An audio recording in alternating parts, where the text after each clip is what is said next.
மஞ்சள் 2 ஸ்பூன், கடுகு 2 spoon,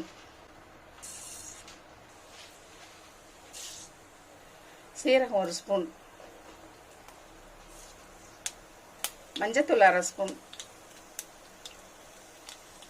chilli powder 1 spoon, பெருங்காயம் 1 ஸ்பூன், இஞ்சி 2 ஸ்பூன்,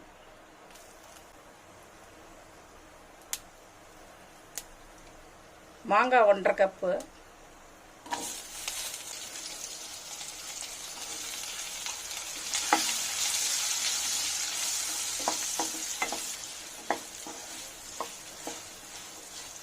உப்பு தேவையான அளவு,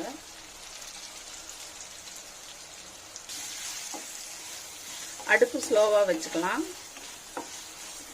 மாங்காய் வந்து கொஞ்சம் நல்லா வேகணும், 5 நிமிஷம்.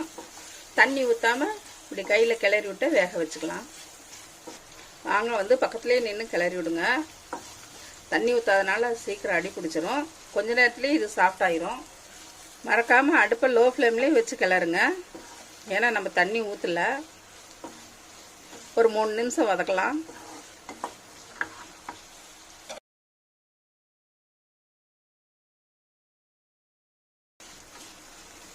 இப்படியே சாப்பிட்டாலும் தயிர் சாதத்துக்கெலாம் ரொம்ப சூப்பராக இருக்கும். நம்ம இன்றைக்கி இனிப்பு மாங்காய் செய்ய போகிறோம். அது வேறு லெவலில் இருக்கும் தயிர் சாதத்துக்கு. காரம் வேணும்னா இப்படியே கொஞ்சம் எடுத்து வச்சுக்கோங்க. அதுக்கப்புறம் மீதி கூட இனிப்பு மாங்காய் செஞ்சுக்குங்க. வெல்லம் வந்து நல்லா உருக்கி கொதிக்க வச்சுருக்கேன், வடிகட்டி 1/2 கப்பு. அதை ஊற்றிடலாம்.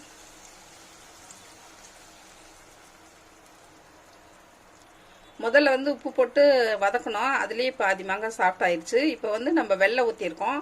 இதில் வந்து வெல்லம் சுண்டுற அளவுக்கு வதங்கினோம்னா இனிப்பு மாங்காய் ரெடி ஆயிரும்.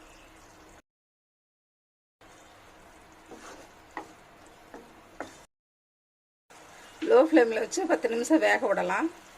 இந்த பாவெல்லாம் இஞ்சி மாங்காயில் வந்து ஒட்டிக்கும், நல்லாயிருக்கும். அப்போ ஒரு 10 நிமிஷம் கழித்து பார்க்கலாம்.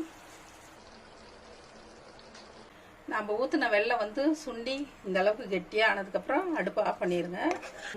இந்த பதத்தில் இருக்கணும் பாவு கெட்டியானதும். இது 1 மாதம் வச்சு சாப்பிட்டாலும் கெட்டு போகாது. தண்ணி படாமல் பார்த்துக்கணும். சாம்பார் சாதம், தயிர் சாதம் எல்லாத்துக்கும் ரொம்ப நல்லா இருக்கும்.